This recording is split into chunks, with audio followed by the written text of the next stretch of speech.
ಪ್ರೀತಿ ಸಿಗನಗೆ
இங்கு மாறி இருக்கு. பரவாயில்லடா, நல்லா மார்க் எடுத்துக்கிற.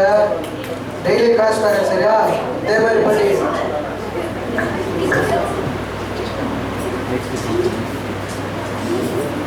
டீச்சரம்மா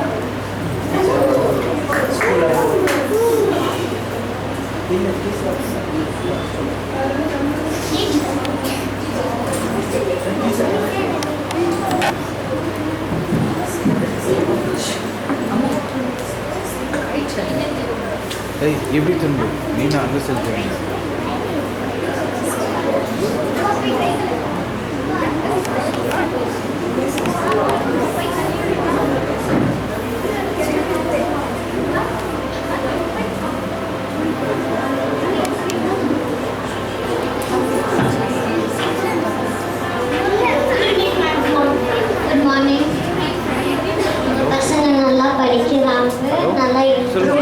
கொஞ்சம் இருக்கணும், நல்லா டிசிப்ளின், ரைட்டிங், ரீடிங் எல்லாம் ஓகே. இப்போ கொஞ்சம் 11 o'clockலாம் நான்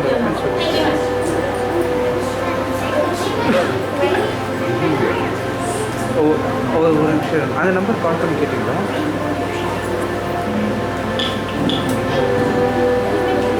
ஒரு நிமிஷம் நான் டாடி செக் பண்ணுறேன். Good morning. சாரி உங்க பசங்க படிக்கவே மாட்டேன்னு இருக்கிறாங்க, டிசிப்ளினும் இல்லை. அப்புறம் ஃபர்ஸ்ட் மாஸ்க் கார்டு 12 o'clock தான். என்ன இது வேற வேற எங்கில் எழுதி இருக்கிறீங்க?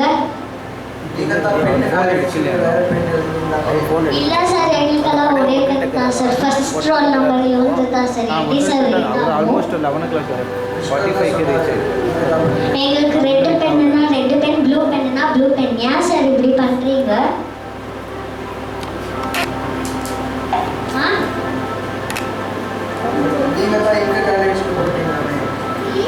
எங்களுக்கு காலியாகாது.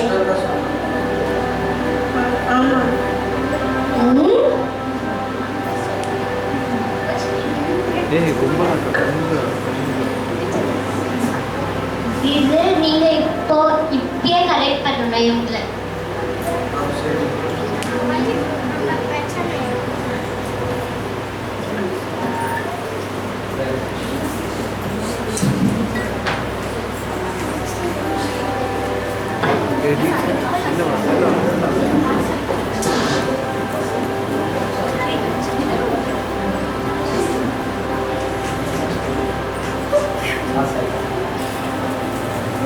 Daddy, நான் பாஸ் ஆயிட்டேன். குட் ஜாப், ஆண்டவர் ஆசீர்வதிக்கிறார். இந்த மாதிரி தொடர்ந்து பாஸ் ஆகும்.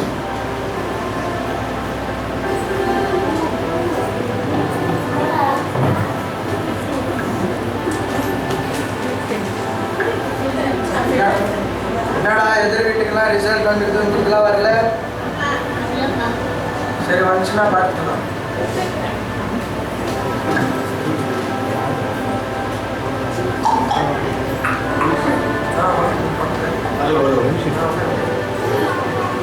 தேங்க்யூ.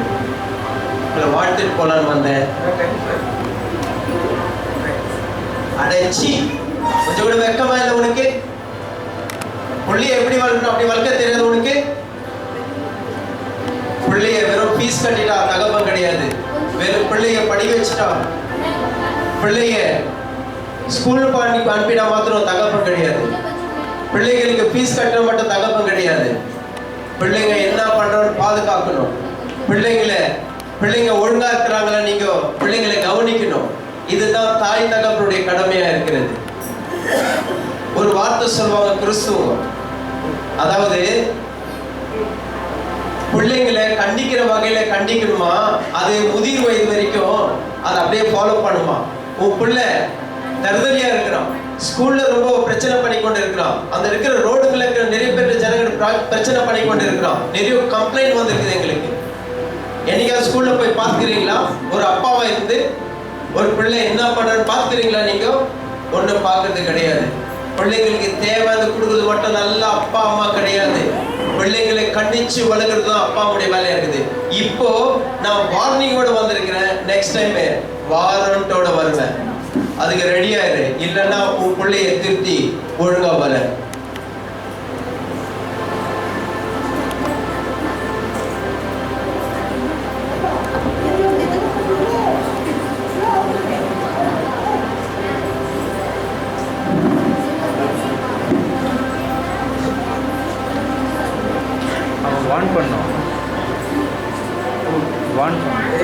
அவங்கெல்லாம் அப்படித்தான்டா, சின்ன வயசுலலாம் வாழவே விட மாட்டாங்க. நீ என்ஜாய் பண்ற.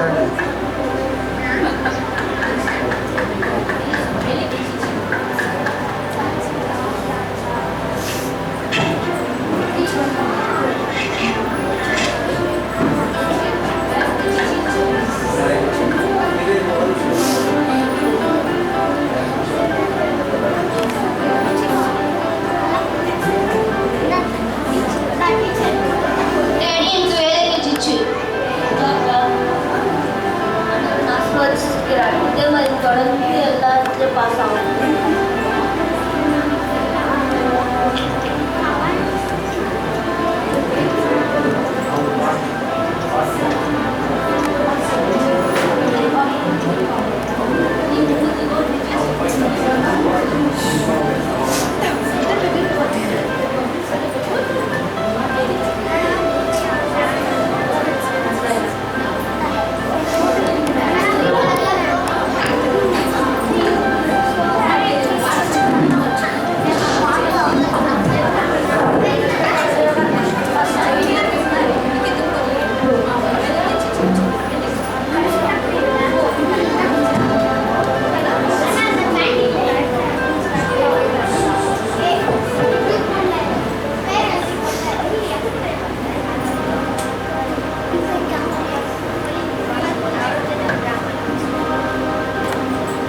ஹலோ சார், கிறிஸ்து உங்க பையன் தானே? உங்க பையனை கொஞ்சம் கூட முடியுமா? அவன் எங்க போய் கிறிஸ்டோ வெரி குட் வா வா வா வா வா ஒன்று தான் தேடிங்கிறேன். அன்னைக்கு உங்ககிட்ட சொன்னேனே, உன் பிள்ளைய கண்டிஷன் பண்ணி வளர்த்தியா? என்ன வளர்த்தேன்? அதே போல தரத்துல வளர்த்து வச்சிருக்கிறேன். பிள்ளை என்ன பண்ணிக்கிறேன் தெரியுமா? அந்த ஸ்கூல் எதிர்க்க இருக்கிற ஒரு ஃபேமிலி ஒரு பிள்ளையோட மண்டையை ஒடிச்சிட்டு அவன் ஹாஸ்பிட்டலில் அவங்க அட்மிட் பண்ணிட்டு இவன் பிள்ளை மேலே கம்ப்ளைண்ட் கொடுத்துக்கிறாங்க. அன்னைக்கே நீ சீரா ஒழுங்கா அந்த பிள்ளைய வந்திருந்தா பிள்ளை இந்த சூழ்நிலைக்கு வந்துக்குமா? இதோ இன்னைக்கு பிள்ளைக்கு வாரண்ட் வந்துக்குது, இந்த பிள்ளைய நான் பிடிச்சிட்டு போறேன். ஒரு டைம் விட முடியாது. அந்த ஒரு டைம் நீ கேட்டிருந்தேன்னா இந்த ஒரு டைம் நீ என்ன கேட்க வேண்டிய அவசியம் இல்லை. நீ அன்னைக்கு கேட்கல, இன்னைக்கு நான் கேட்க முடியாது. இன்னைக்கு வார்னிங்ல வாரண்டோடு வந்திருக்கிறேன். லாஸ்ட் நாள் முடிஞ்சு போச்சு, உங்களுக்கு லாஸ்ட் நாள் முடிஞ்சு போச்சு. உனக்கு வாரண்ட் இல்லை சார், வாரண்டிக்கு உங்க பையனுக்கு என்ன இனி கோர்ட்ல வந்து பேசிக்கோங்க. நீங்க அட்வொகேட்டை வச்சு கோர்ட்லேருந்து உங்கள் பையனை பெயிலேருந்து கூட்டினாங்க. நான் இப்போ கூட்டிட்டு போகிறேன். வேற ஒன்றும் வழியே கிடையாது. சாரி.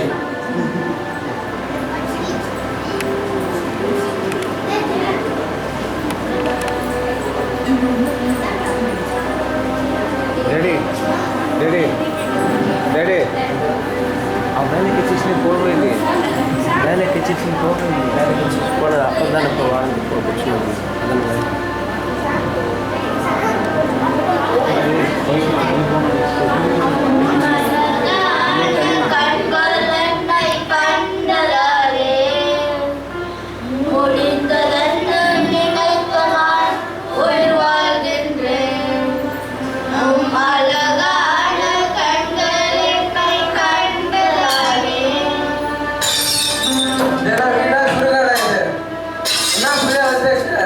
அந்த போலீஸ்காரன் வந்து பையனை ஜெயில போட்டிருக்கிறான்.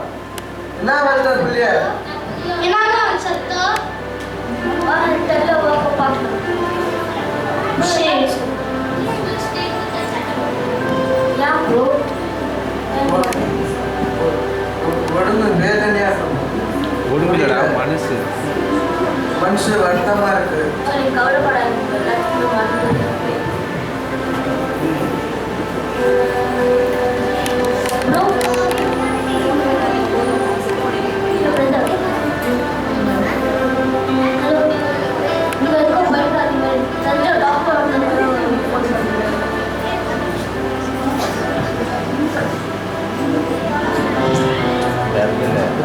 हेलो हाँ गुड इवनिंग डॉक्टर फिर बहुत जरूर निवानु को चेकअप कर लेंगे हाँ ओके ठीक चालू Sam. Alan.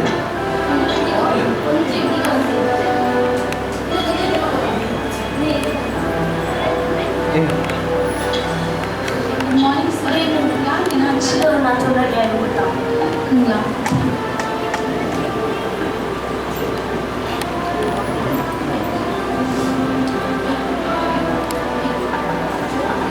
எவ்வளோ ஆச்சு இருக்கிறாங்க ரொம்ப நல்லா இருந்துச்சு நான் சொல்லியிருக்கேன் இவங்க எந்த ப்ராப்ளம் இல்லை மெடிக்கல் இருக்குது எனக்கு தெரிஞ்ச வரைக்கும் நான் என் அனுபவத்தில் சொல்கிறேன் மெடிக்கலாக இருக்கு ஒரு ஸ்டேஜ் இவருக்கு லிவர் டேமேஜ் ஆகிட்டு நினைக்கிறேன்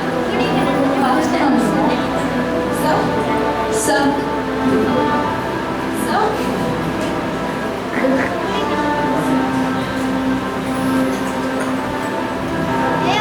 என்னாச்சு நீங்கள் ஏன் குடிக்கிறீங்க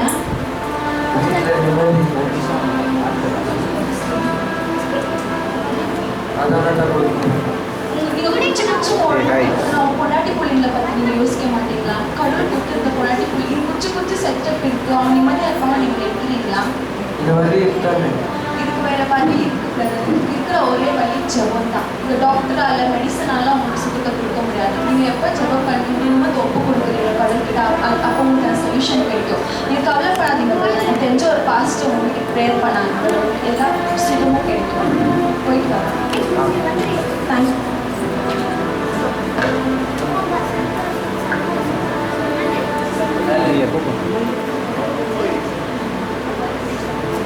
அங்கே ஒரு மைக் இருக்கு போட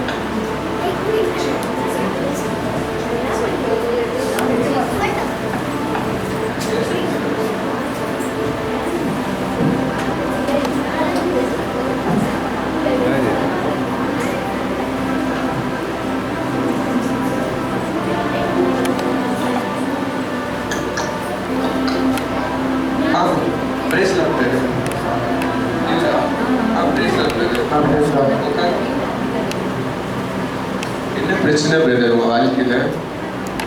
வீட்டில் நிம்மதி இல்லை. என் வீடே சீரழிஞ்சிருக்கு. எங்கள் பையன் வேற ஜெயிலில் இருக்கிறான். அதனால தான் குடிக்கிறீங்களா? ஆமாம். நீங்க குடிச்சா எல்லாம் சரியாயிடும் நீங்க நினைக்கிறீங்களா பிரதர்?